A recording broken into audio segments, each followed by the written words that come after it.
Hello,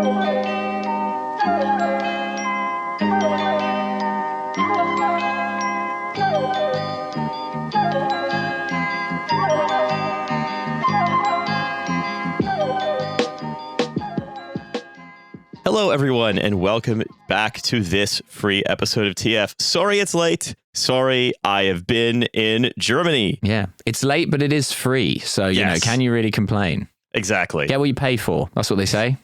Yeah, that's right. Yes, I was in Germany, and my understudy as a replacement host when I am in primarily Germany is feeling unwell, so it is a day late. You can't get mad at me. Not allowed. So the other thing, you may notice that this is a featuring episode where we're going to have another conversation in the back half, a conversation that I've wanted to have for a while. I've been sort of trailing for a bit. I've been finally managed to set up with Álvaro López and Grace Mausser, who are the respectively the electoral politics coordinator for Democratic Socialists of America, New York, and the co-chair of New York City Democratic Socialists of America, talking all about what I call like the iceberg of the Zoran Mamdani campaign, the many actual years of organizing that went into it, so we can once and for all dismiss this idea that because he's personable and good at making short form video content, that is what you need to do politics. So I've already had that conversation, and I promise you it's an interesting one. So do stay tuned for that. Also,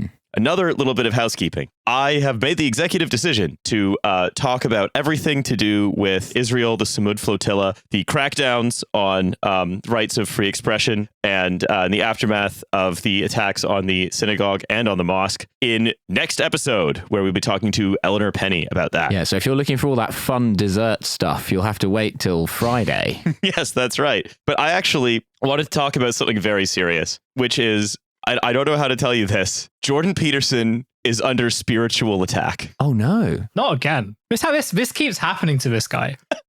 Yeah. The witches from TikTok are astral projecting to my location. They're putting powerful hexes on me. It's very sad. It's weird, though, how he seemed to have come under constant spiritual attack ever since his daughter took over the management of his life and diet. Oh, no. You notice that he seems to have like developed a series of like Bolsonaro level insane maladies. Well, look, all I'll say is Michaela Peterson and the Etsy witches are never in the same room, and make of that what you will. Yeah, that's right. We should do like a sort of Salem witch trials, but for to determine what's going on with Jordan Peterson.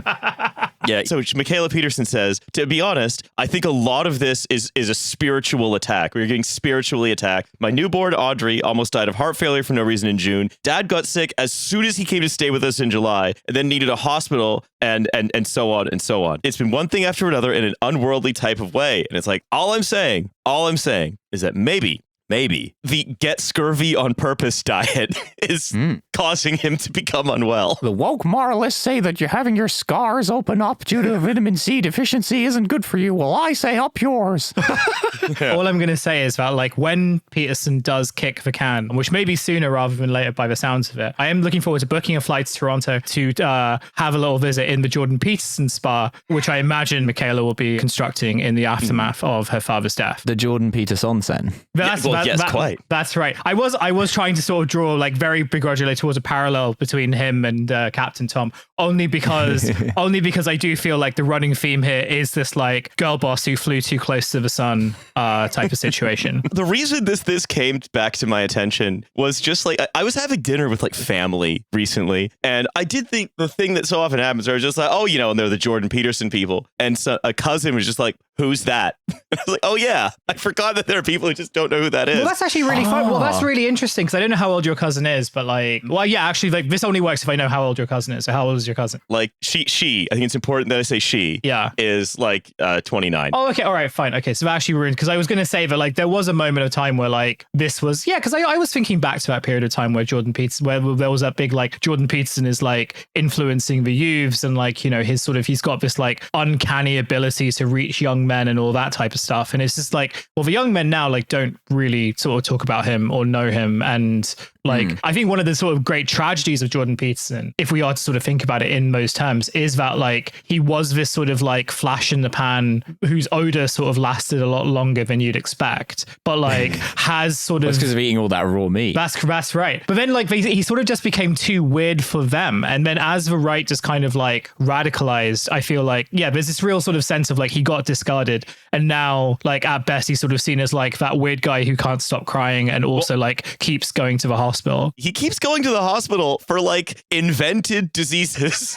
Like someone's got to have a disease for the first time, you know? Oh yeah, I'm sure he's had several for the first time. But yeah, he's this is what got me thinking about him again, because this was when I was having this conversation in August in Canada, that I was like, okay, I'll just look him up, see what he's done recently. And the article was, controversial Canadian psychologist Jordan Peterson is being expected to, quote, take time off from everything after being exposed to a moldy environment, his daughter says. Taking time off from everything, isn't that just a coma? Like, well, again, he's got fine form for it. Yeah. Well, I have this theory about Jordan Peterson, and maybe based on what Hussein said, this actually doesn't hold anymore because he's like finally fallen from his perch. But I think that at least back like maybe like a year or two ago when Peterson was more in the discourse, my theory about Peterson is this: it's a test for whether people are online or not. Because if you ask someone who's truly online about Jordan Peterson, they will either be like, oh yeah, the cool like not soy guy who has the like Chad, you know, based opinions or whatever, or they'll be like, oh yeah, the fucking freak who like gave himself meat poisoning. Whereas if you ask a truly normal person about Jordan Peterson, they will go, oh, what, the guy who wrote that self-help book? Like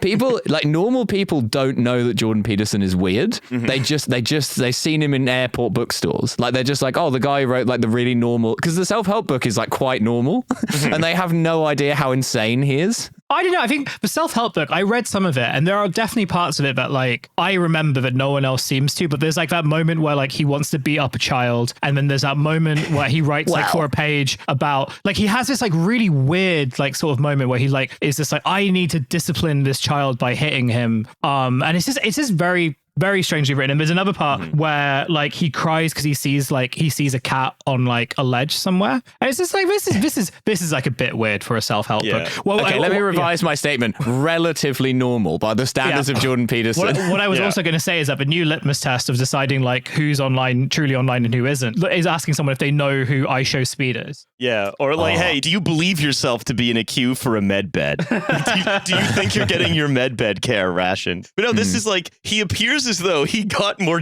he's given himself more gellins from eating too much meat, and now he's like, yo, I went into a moldy environment and cleaning out an attic, and now I have to retire forever. And all I can assume is this is nothing to do with my crippling benzo addiction. This is nothing to do with my like all meat diet. This is nothing to do with the insane experimental treatments that my daughter took me to in Russia. It must be demons and Morgellon. That's all it could be. Amazing. Yeah. I look forward to hearing more about this as it develops. Yeah, let's see. But also it's like, if you want to talk about, you know, the elements of the right turning themselves into some of the most, because it's not just internet to know about this. This is all very internet concerns to have. Yeah. Oh yeah, of course. Yeah. Everything they care about is stuff normal people never think about. Even being like, oh yeah, I have Morgellon. I'm under attack by demons. He's posted himself into possibly dying. That would be such a funny thing to bring up at like a town hall, like with your local MP, like, I'm under attack by demons. Yeah. What are you going to do about the demon problem in Basildon? Yeah. And the 33-year-old YouTuber Michaela Peterson said her father has been suffering badly from Morgellons basically since 2017. She said that Peterson only ate meat, which has helped to curb symptoms, but recently hasn't been enough. He's opening up all these scars and bleeding profusely from his gums, but it hasn't been enough. Yeah, this is like, yeah, my father, who drinks only piss, has recently taken a turn from the worse. I can only assume that he's not drinking enough piss. We're upping his dose of piss, and we're hoping for the best. Yeah. So I guess he's had to retire from everything because of a combination of not eating enough meat and, of course, demons. Yeah. Of course. Yeah. Yeah. Yeah, it's tiring battling demons all the time. You gotta have the meat. Yeah. There's something very Trump about that. He's had to retire from everything. Yeah, he's had to retire. He's not doing a single thing. He's just lying around, coughing up mold and fighting off demons. He's got a bad case of Morgellons.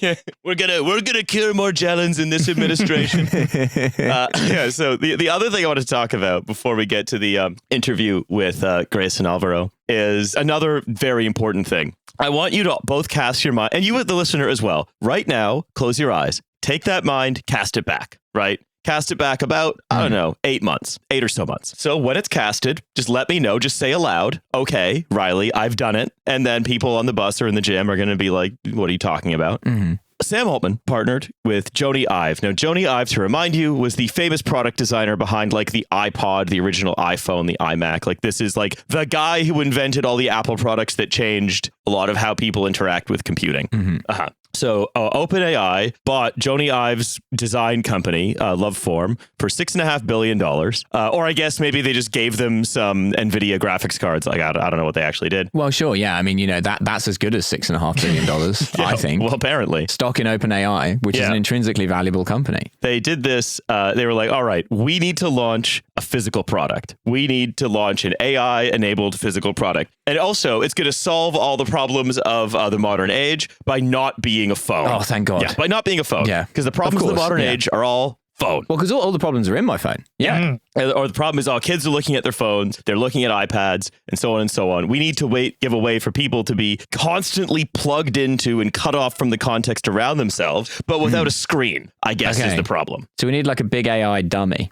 Something that's comforting to suck on. Yeah. So, dummy, of course, being a pacifier for American listeners. Yeah, not just like a big dumb guy that you suck on. Yeah. Well, that would be a good idea. Yeah, that's the Optimus robot. Yeah. Apparently, I don't want to alarm you, but they're grappling with a series of technical issues. Oh, no. Yeah, who could have... OpenAI? Technical issues? Who could have foreseen that the next palm-sized device without a screen that has an always-on microphone and series of cameras that people talk to interact with, after the fucking one that burns a hole in your chest and just like does racist accents, after the rabbit, after the friend, I thought certainly this is still a winning idea. It just needs someone to do it better. Sam Altman is being the fucking Keir Starmer of the AI-enabled piece of hardware. The wearable Starmer AI. Oh, God. Keir Starmer? Yeah, that's right. AI there, would that work? Yeah. Please, like me. It's a palm-sized device that reminds you to be sensible. Wait, are you going 2 miles an hour over the speed limit? Remember, if there's a policeman around the corner, you could get 3 points on your license.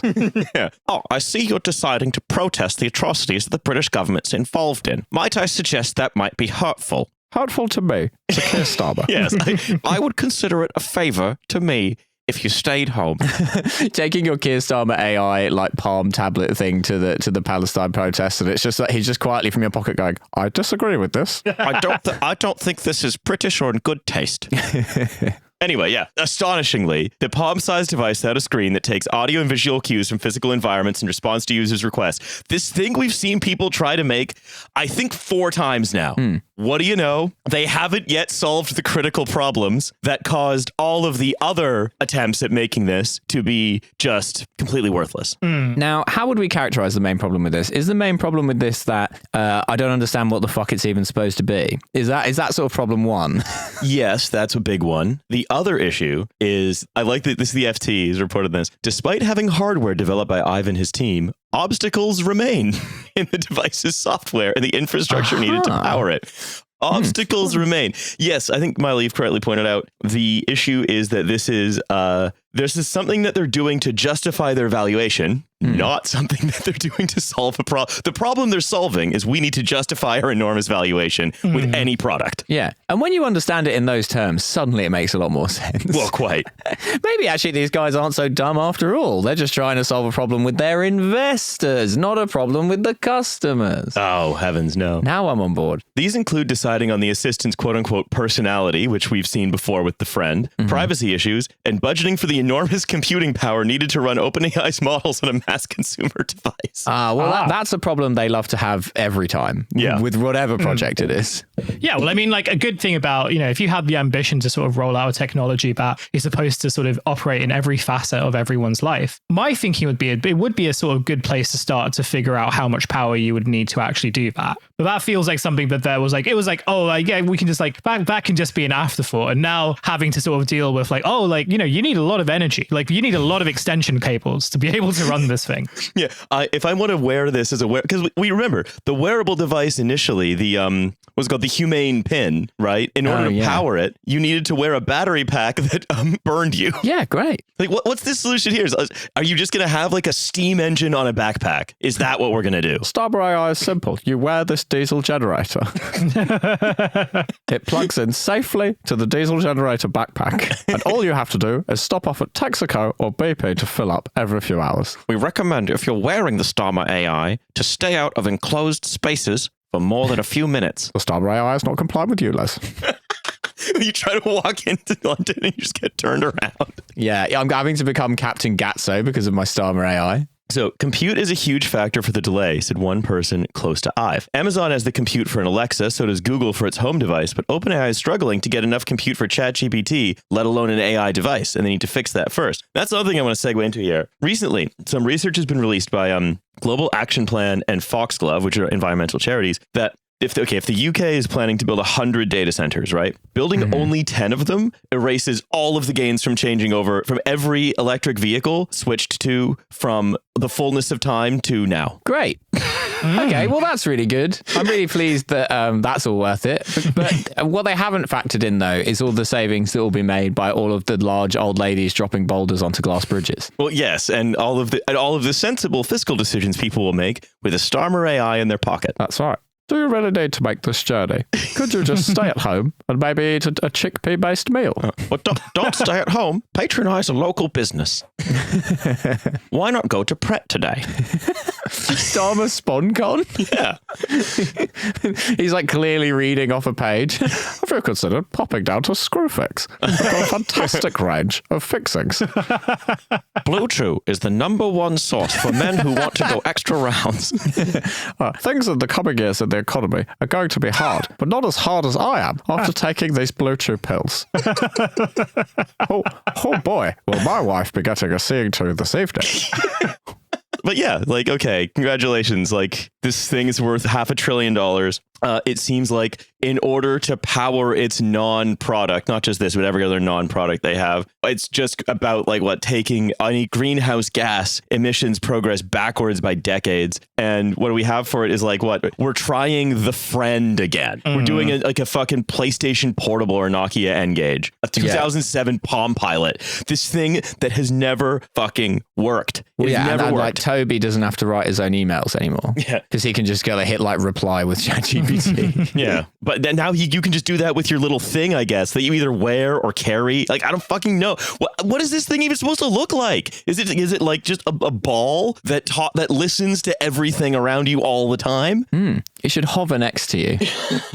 Yeah. You're in an argument at the pub and then Starmer's here's what you should say to that guy. No, it's you could get two, one with a little halo and one with little devil horns. Yeah. I like this. Yeah. This is a better product. People would buy this. Yeah. I think you should take a swing at him. He looks like he's too drunk to get out of the way. So I'd punch you in the face, but it would probably make you better looking. So a person close to OpenAI said, no, this is normal. It's fine. It's part of the product development process. Someone from the company reassured us that everything was fine. Thank you. Multiple people familiar with the plans said they were working on a device roughly the size of a smartphone that you would communicate with through a camera, microphone, and speaker, possibly multiple cameras. It would either sit at a desk or be carried around by the user. And again, so it's the vision is just you having it's we're fixing screen addiction, not by taking out the addiction to being cut off from the context of the world around you and totally absorbed in the internet. No, we're fixing screen addiction by making you do that, but like by talking to a thing instead of by looking at it. Yeah. Feels like they've not understood the mechanics of what's going on there. No. And it's also led them down the fascinating path of like, well, what if phone didn't have screen? Even though that's a feature literally no one wants or asked for. It's like saying like, well, a lot of people in car accidents, they die because they fly through the windscreen. So what if a car didn't have a windscreen? What if we developed a car that was just solid steel all of the way around? Yeah. I think it does. Yeah, it does sort of miss the point that like, and this is like, this applies to lots of conversations about like digital addiction and everything. I think there's a lot of focus on like screens and scrolling and all that stuff, but like, it's not really like we've had devices with screens like the entire time, right? Like every device that we've broadly used as a consumer has had some sort of screen, right? It is not the screen. The fridge, for example. Well, yes, the fridge. Yeah, for example, but also just like, you know, the Game Boy or like, you know, the original computers. Like we've had screens the entire time we use tech. Like the issue is not to do with that. The issue is to do with like partly, I guess, like the way to summarize it is just like how annoying a lot of the tech is in the sense of like it's sort of constantly pandering and needing your attention. And like when we talked about all the sort of like when we talked about the other device, I think the friend device, but like the one where it's sort of like it's supposed to interact with you all the time and you wear it on your chest or whatever. And the whole, you know, the fact that it's like having to sort of constantly notify you about stuff and like you kind of keep having to like give it more and more permission to sort of encroach every aspect of your life in order for it to work. That's the actual problem. And it's like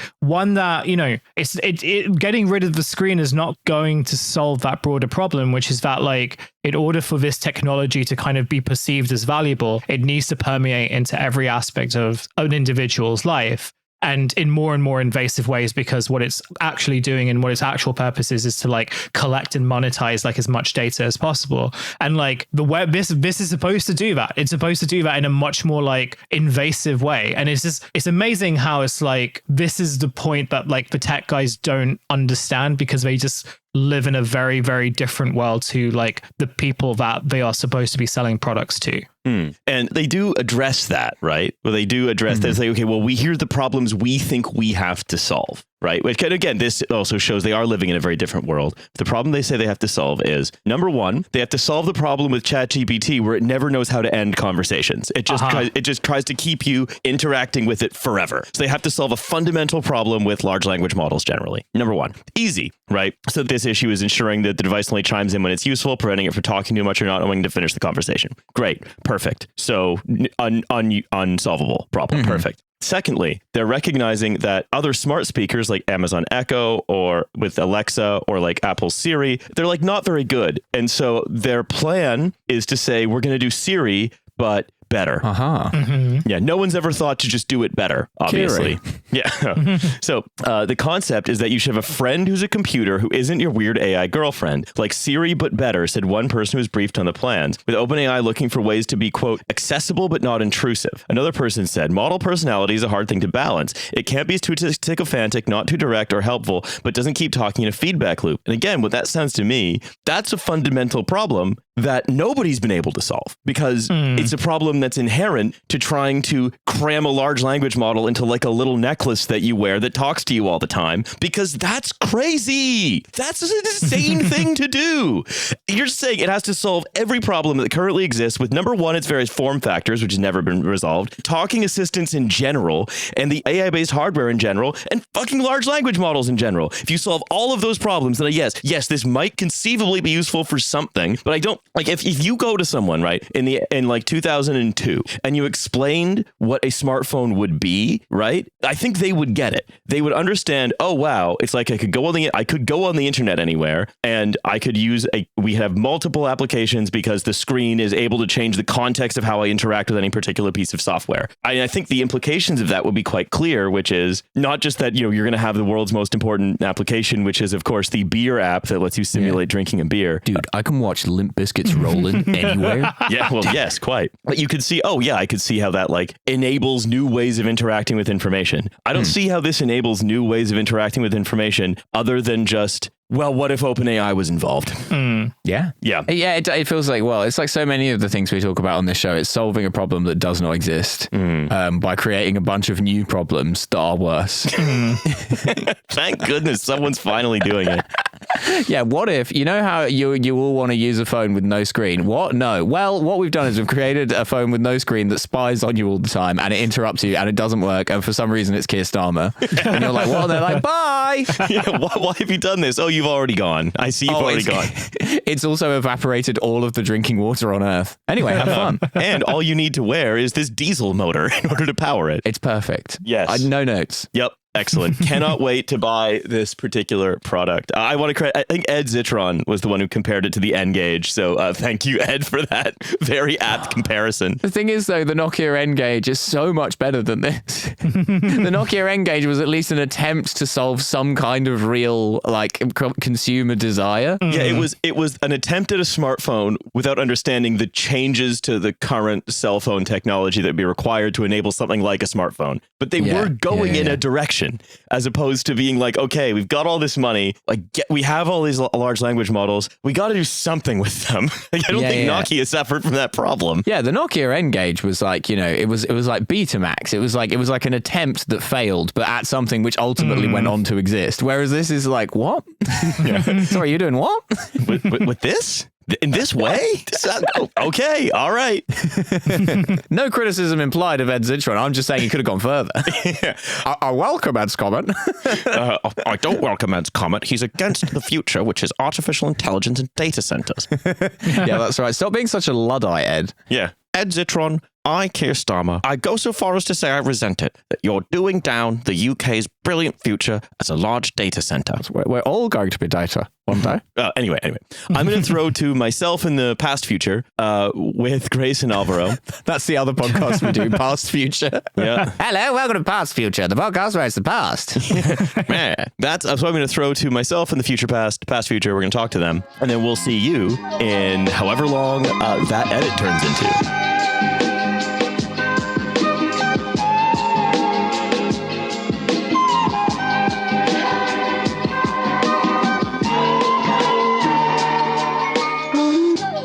Hello, everybody, from the first half. It is me in the second half, and I'm sure, I'm actually not sure we had some great laughs in the first half, given what I know we will have been talking about, but we will at least, I think, have some, let's say, hopeful and actionable messages for the future here in the second half, because I'm being joined by Álvaro López, New York City DSA's electoral coordinator, and Grace Mausser, the co-chair of New York City Democratic Socialism America, to talk a little bit about all of the actual organizing that went into Zoran Mamdani's victory in the Democratic Party primary, and that is continuing to go into his campaign to actually be mayor of New York. First of all, Álvaro, Grace, thank you very much for coming on the show. Second of all, it was just TikToks, right? It was TikToks and that he's personally charismatic? That's all it was. It's amazing. If you just find the right handsome candidate, you can win socialism. Yeah. Honestly, it's like, it makes you realize that if we'd had TikTok in 2008, you know, Obama might have actually delivered on all of his campaign promises. The problem is we didn't have the TikTok. That's what it all was. That's what Marshall Gams will tell you, you know? Yeah.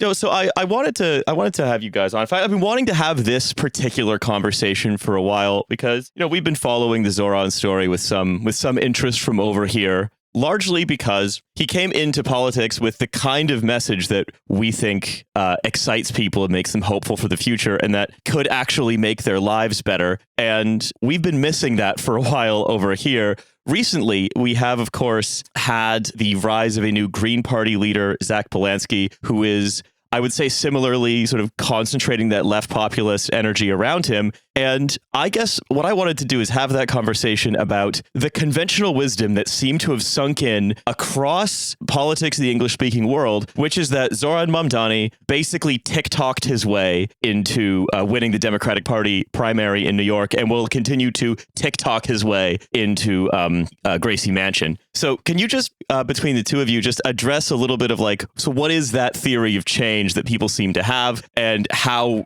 wrong is it? Well, I do think the comm strategy that Zoran and his team adopted was important. They invested early in this. They had very consistent both visual messaging and, rhetorical messaging.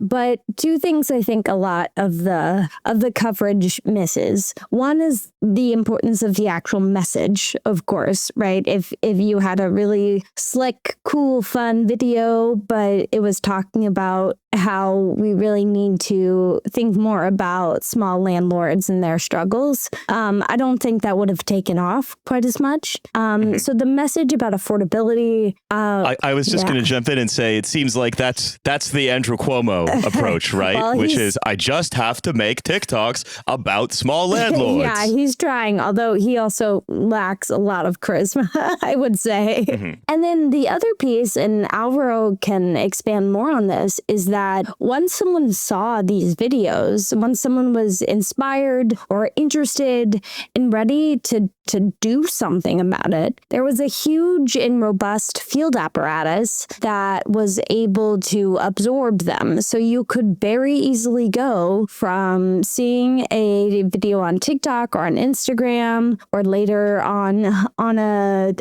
actual TV, and you could say, hey, this guy seems great. I think an affordable New York is great. Maybe I'm a socialist even. And you could find a canvas that was, a mile or two away from your home, and you could actually put your politics into action.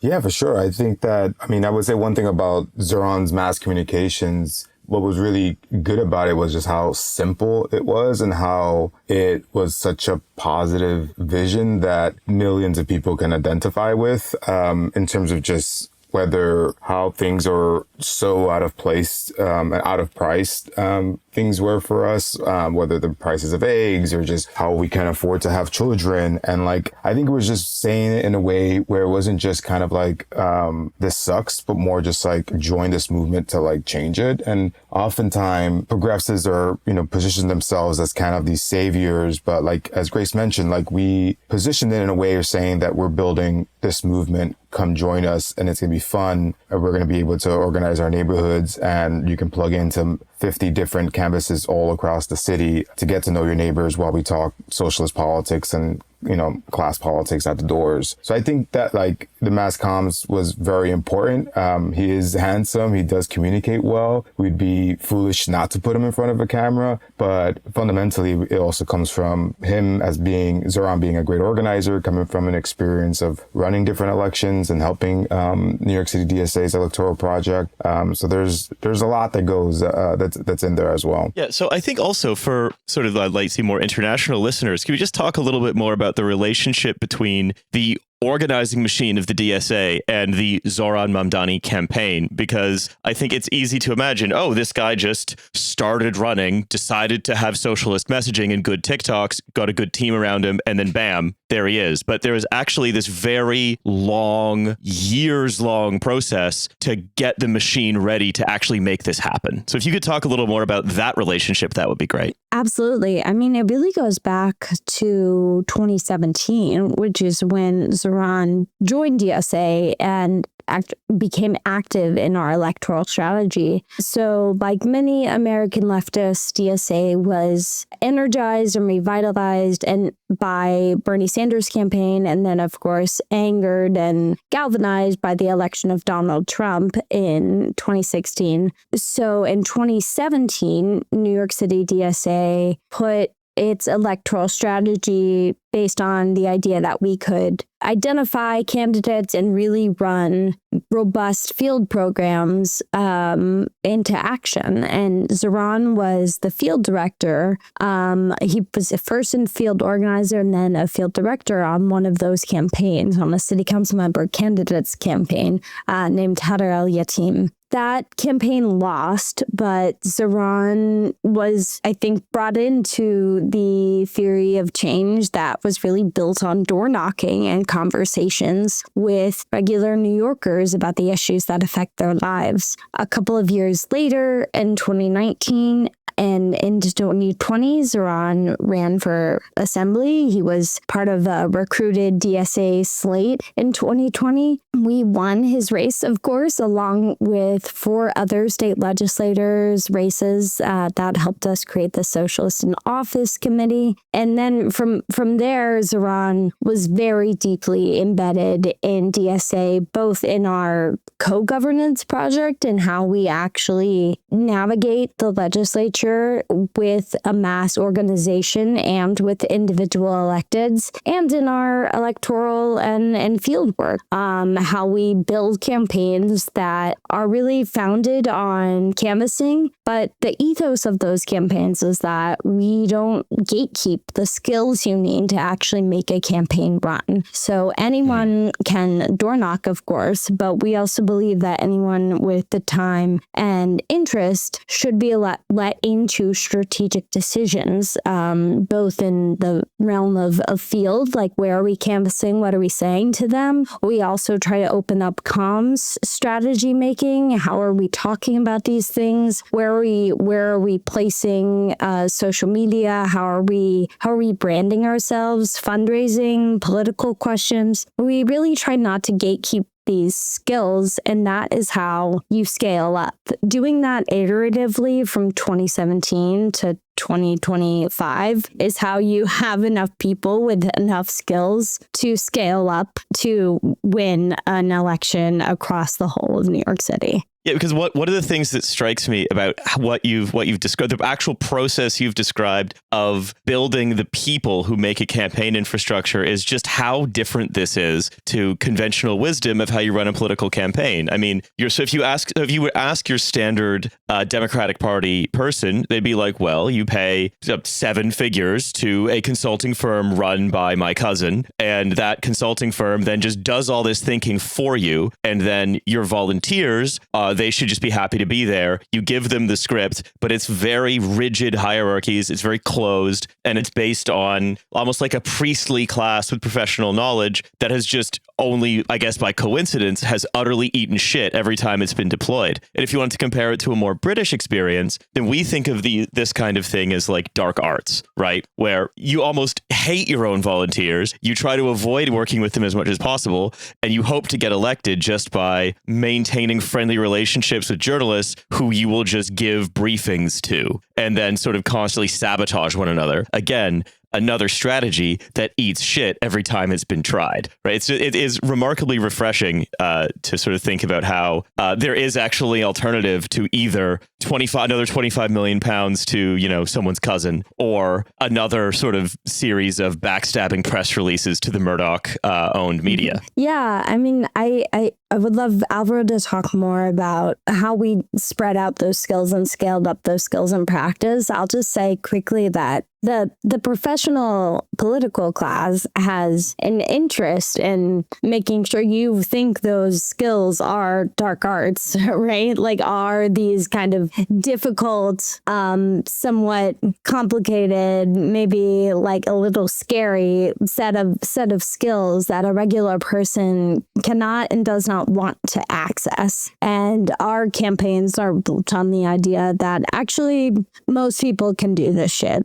In terms of like how we were able to really scale up the skills and also just scale up our field operation, I mean, I'll say one thing in terms of what you were just describing about the atomization of our society and just how politics is just shit, as you say, is just that it's been so disconnected from actually changing people's material lives. And I think that that's kind of the core of why we run Socialists in the Democratic Party battle line, because we want to change our political terrain and want to offer material changes to working class people and build an organized base for socialist politics. But I think part of when we also talk about like, this mass army of like now 70,000 volunteers, people are always asking like, where'd you, it's just like, wow, really, all these people are on TikTok. And it's actually like really old school fundamental tactics, which it goes back to what Grace was saying before, but really is about having a core, an army of electoral organizers who can quickly train and locate new people to take up more leadership roles and to scale up that project. I think we did town halls. We used a lot of momentum tactics and also doing like mass rally canvases. And literally here, we had leaders who were just like, their goal was to suss out 10, 15 new people who can, replicate themselves and continue replicating themselves in order to build basically a volunteer army that became the size that it became now. But I think that's one part of it that I think is extremely fascinating to see that. And that's that relational organizing that was happening in the ground for people who've been really committed to our electoral project. And also the other thing, what I go back to, right, this is because we're not really talking so much about policies here because we've talked about Zoran's policies before on the show. We think they're obviously very good. But I think policy is also important for this kind of organizing because the reason that you need to pay consultants millions of dollars or pounds or whatever, wherever you are, to try to organize for your sort of standard neo-lib Democrat Labor politician is the policies aren't exciting and nobody likes them. So no one wants to get up and go knock on doors for them unless there's something in it for them. Or rather, there is something in it for people who go knock on doors like Zoran or people who go knock on doors for Zach Polanski over here. It's what's in it for them is political change that makes their life more livable, right? And I'm sure like you could say, oh, well, the representative, whoever's cousin, their life is certainly more livable with 25 million pounds, but we can't just do that person by person, unfortunately. Right. Yeah. And that goes back to like the TikTok's cool, but it's not the medium, it's the message, right? Like it's what he was actually saying on the videos. And also to spend 8 years building an ever-growing volunteer army across not just the mayoral election either, but across like state legislator elections as well. There is just so much of that constant everyday work of, as you say, Álvaro, not just trying to win everything at a stroke, but finding 5 people who can find 5 more people and finding those 5 people. Maybe they find someone else who has the capacity or the time or the willingness to learn or might already have some other skill that can be useful. And just constantly, slowly expanding over a period of genuinely years. Yeah. Yeah, it's a socialist pyramid scheme, exactly. I would just add in, the 50,000 volunteer number is the most cited in media, but the number that I'm most proud of is that we had over 500 field leads. So those are people who it's actually a pretty high responsibility position in the campaign. Those are people who are trained to lead canvases. And that is how you have something for 50,000 people to do. And part of the training of those field leads is that they should be looking for other field leads. So if someone is coming to a canvas consistently, is excited, is good at canvassing, is asking the right questions, invite them to a training so that they can become a field lead and start leading their own canvases. And let's also talk a little bit about who's being canvassed, right? Because if you, as I do, unfortunately for my job, I have to follow political media in the UK and the US, then you're going to see the sort of elite public opinion coalesce against, any kind of counter-elite program, often by claiming the counter-elite program is itself elitist. And this is now, I would say, swung fully into gear against Zoran, where the NBC, for example, recently, just as recently as yesterday, released an article about how, the people who volunteer for Zoran and the people who are swayed by Zoran and the Mamdani campaign, these are transplanted New Yorkers from somewhere else who come to New York to do sort of precariously high-earning professional jobs and proper New Yorkers, quote unquote, who are actually much more conservative. This includes, for example, older black voters are the ones that are being talked about most in this NBC article. But this is generally they'd also say, if you've lived in New York for a long time, you won't like Mamdani. If you moved here last year from Iowa to work an entry-level job at, Deloitte, then you are much more likely to like Mamdani. Obviously that's a narrative that's meant to delegitimize his campaign as being for affordability by saying, oh no, proper New Yorkers hate affordability. They love when the city's expensive because that's what makes it New York. And so how would you respond, I guess, to that contention, and how are you fighting fighting back against these, like, I would say, I'm going to go on a limb here and say relatively baseless accusations of elitism. Yeah. I mean, the number one indicator of if you voted for Zoran is age. If you are under 45, you were pretty likely to vote for Zoran, which I think is not an indication that you're a gentrifier, right? There are people who are from New York who are under 45 who live here, but it is an indication that you are of a generation that has really more than others, and maybe you're more aware of it than previous generations. You've lost access to a bunch of stuff that you grew up thinking you would be able to get, like a home you own, but in New York, even an apartment that you can afford and that is large enough to raise a family. And under 45s are also more likely to have children that cannot yet go to public school, right? So they have to pay for private childcare. That was a core platform plank for Zoran. It makes a lot of sense to me that younger people are more excited about this affordability platform. And this includes younger Black voters. It certainly includes younger Hispanic voters. South Asian voters turned out in record numbers for Zoran. And I think it just speaks to some of the generational divide in terms of how we understand the economy and our place within it. And it's not about who's a true New Yorker and who's not, but it's more about these generational questions. The second thing I would say is that, I mean, New York is built on people coming in and bringing new ideas to the city. This has been true literally since the city was founded, and people who want to make claims on who's a New Yorker and who's not are almost always doing it because they have a conservative political agenda.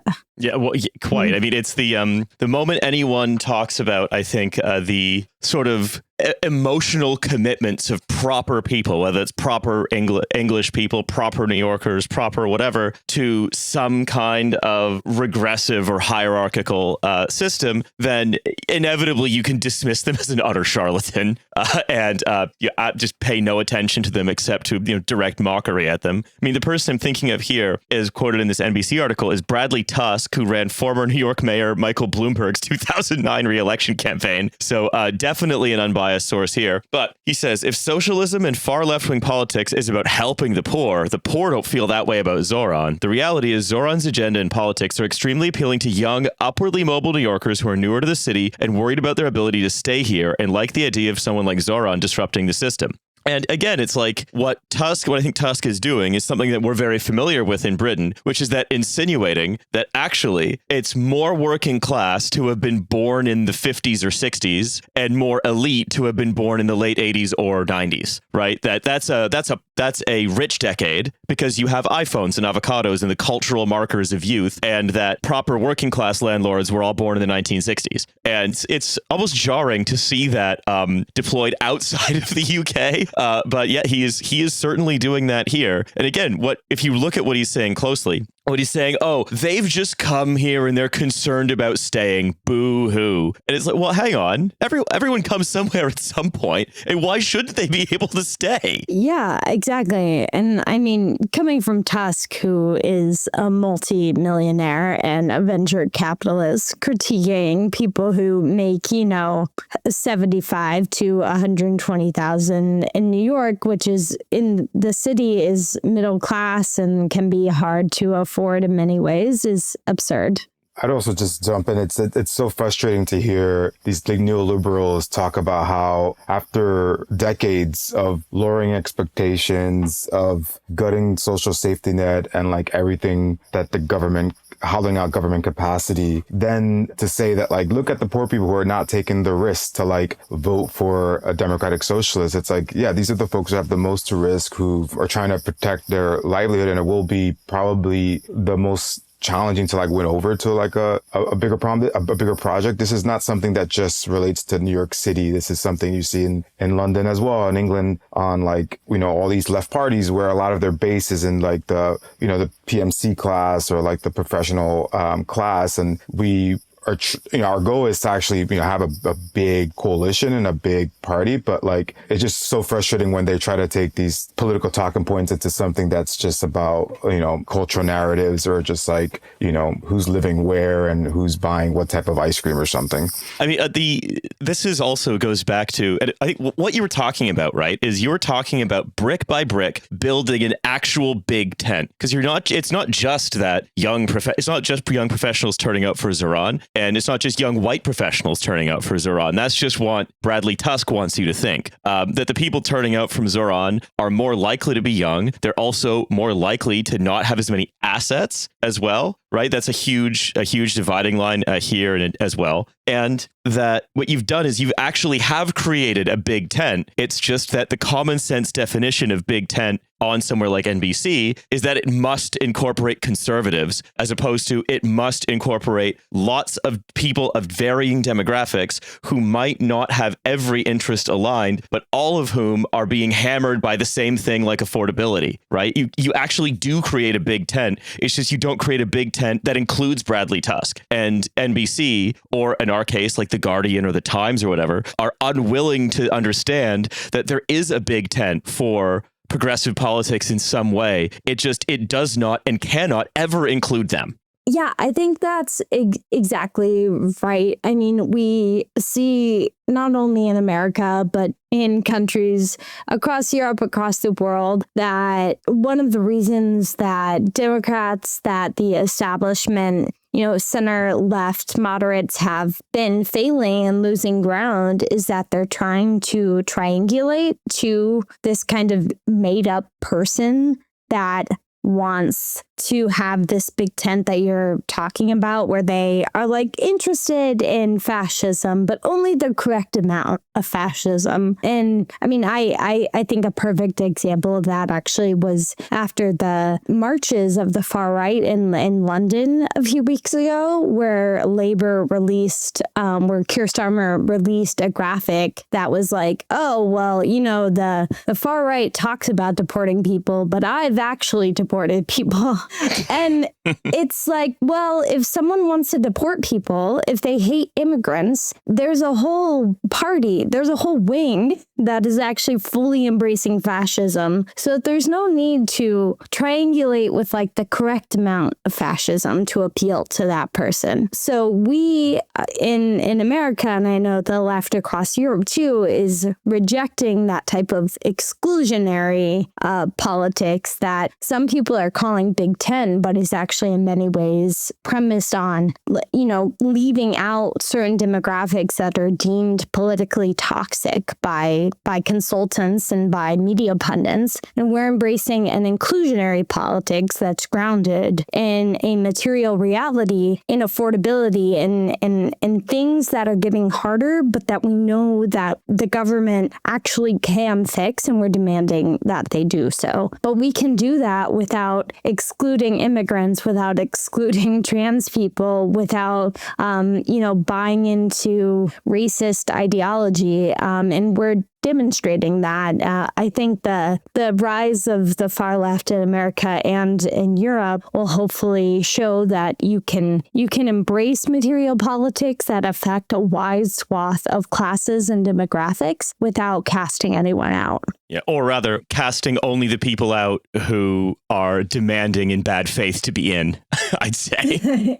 Casting out the pundits, maybe, and the consultants. The last thing I also wanted to just sort of mention as well, you sort of raised this when you spoke about the sort of the pundit role, right? I think we're conditioned, a lot of us, to understand politics as basically a transaction where you are gassed up in some direction by whatever media you consume, whether you're, like being radicalized into being a sort of anti-Trump Maoist by like the Canadian news as my father currently is, which is really funny to me.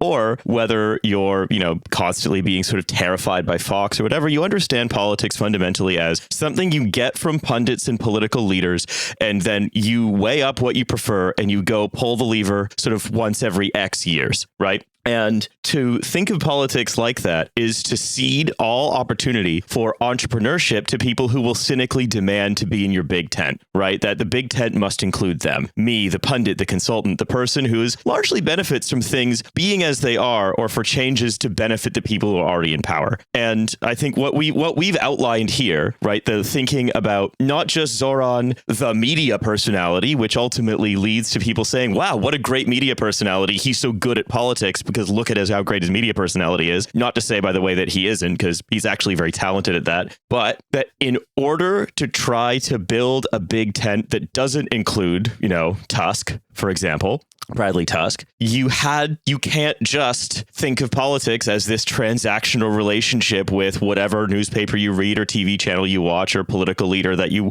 watch the clips of on Facebook, but it actually requires just going and doing something else, which means talking to people, which means getting people involved, building that organization, building the structure, and then all of a sudden you have your tent. And Bradley Tusk's not in it. And he's now confused about why he's not in it, because he thinks, well, hang on a sec. I know how politics works, which is it is this transactional media political leader thing, and I'm always supposed to be in. Why am I not in? And what we've outlined here, I think, is just a powerful alternative to that. I mean, I'd say that one of the things that really excited me about the Zoran campaign was just how he was able to create these opportunities for building meaningful relationships for working people through his campaign. And I'll cite the walk he did, I think, the weekend before the primary election, where he walked the length of Manhattan from Inwood all the way, going through Washington Heights, which is a Dominican neighborhood, hitting up Midtown, coming all the way down to the Village. Like, that was an exciting, and along the way he picked up a large gathering of people.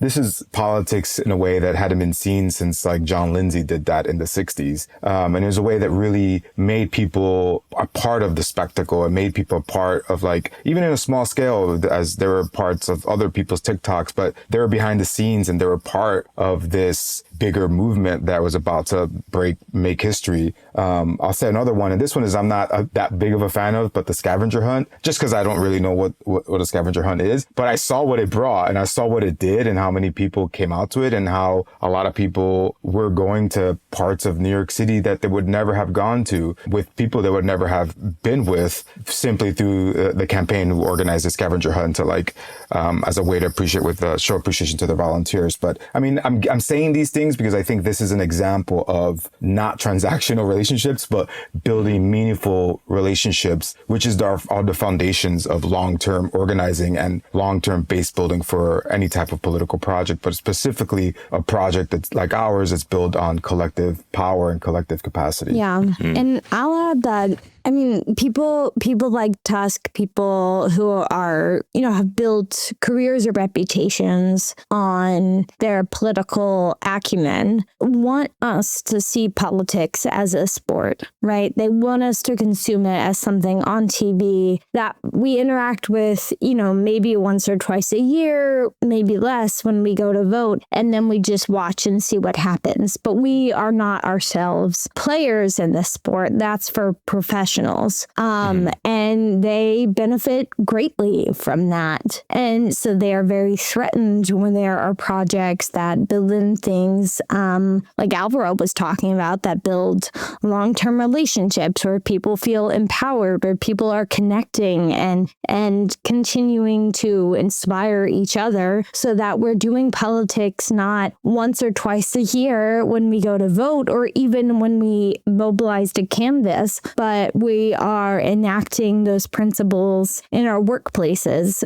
getting involved in unions or unionizing our workplaces. We are engaging in legislative campaigns, demanding that legislators that actually move on the priorities that we've demonstrated are important through electoral politics. When we, show up in mass in street protests, and building those strong connections, building those relationships that Álvaro was talking about is key to enabling those types of actions to happen. And those types of actions happen well outside of the sphere of influence of the professional political class. And so it's very threatening to them. And they can't control it. They can't find the right one or two people to talk to ask them to stop. And that's really concerning. People in New York City, I think, find DSA a little threatening. By people, I mean the political elite sometimes find DSA a little baffling and threatening because they don't know who to talk to negotiate with us, because we are, in fact, a mass democratic organization. So even if they have a meeting with me and I can share my perspective and share information about the organization, I can't say, okay, we'll do this, or yes, or no, I'll stop this. Yeah. And that's, you become unable to horse trade with. Exactly. Basically. And that's, by design. And I think people find that really frustrating and baffling at times, but it's actually really empowering to our members. And that model of politics is empowering to the masses of people like us. And it takes power away from the political brokers. Yeah, I think we can conclude on the idea that what we've learned here, right, from this exchange, I think, is that any socialist political relationship that is not transactional, that is focused on organizing and campaigning, that is outside the realm of this sort of professional political consultant pundit class, specifically disempowers them. And that is good. It is good to do that. They should be disempowered. They should be marginalized as much as possible and, driven from public life. And this is the kind of thing that's doing that. And that's why they're scared of Zoran. But that's also why Zoran, I think, it's not really him. It's like they keep firing at him, but there is this whole organization that's been in the years in the making that I think we've now seen a few pieces of, right, that are actually keeping this project moving. So we're all at a time, but Grace, Álvaro, I want to thank you both so much for coming and sharing your experience here today. Yeah, thank you for having us. This was great. Thanks for having us. Yeah. And I'm going to throw back to myself in the future past, a joke I never get tired of making whenever we do one of these segments. But before we go, if people are in America and they want to join the DSA to work on some project like this in their cities, where can they go? What can they do? Well, they should definitely join Democratic Socialists of America. If you're in New York, we would love to have you come out to a canvas. You can do that by going to surroundfornyc.com. You can join New York City DSA, or just, see what we're up to before you fully join by going to Socialists. That's plural, socialists.nyc, and you'll find all the information there. And then you can check out DSA wherever you are in the country by going to dsausa.org. Perfect. Okay, now I'm actually throwing back to myself in the future past. But bye to you two. Thank you very much for coming on. And away I am to me.